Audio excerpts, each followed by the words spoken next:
بسم اللہ الرحمن الرحیم۔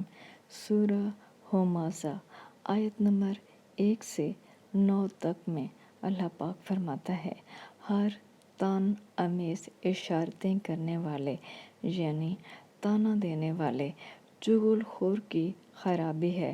چغل خور یعنی بدخوئی کرنے والا یا پیٹھ پیچھے برائی کرنے والا، جو مال جمع کرتا اور اس کو گن گن کر رکھتا ہے اور خیال کرتا ہے کہ اس کا مال اس کی ہمیشہ کی زندگی کا موجب ہوگا۔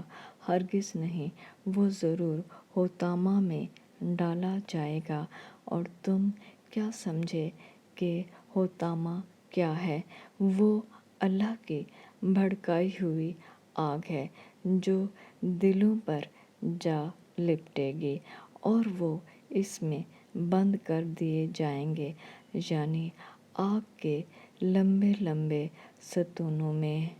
دوستو، اس صورت سے یہ بات تو واضح ہو جاتی ہے کہ تانا دینے والے یعنی بات بات پر تانا دینے والے اور عیب جوئی کرنے والے، دوسروں کی تجسس اور ٹوہ کر کے برائیاں تلاش کرنے والے، ان کے لیے جو سزا مقرر ہے وہ ہے حطامہ کی بھڑکتی ہوئی آگ۔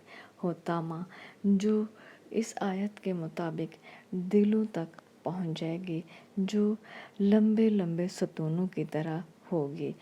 دوستو، جس گناہ کو ہم معمولی سمجھتے ہیں اور اس کی سزا اتنی بڑی ہے، لہٰذا اپنے آپ کو، اپنی فیملی کو، اپنی عورتوں کو اس تکلیف دہ عمل یا سزا سے بچائیں۔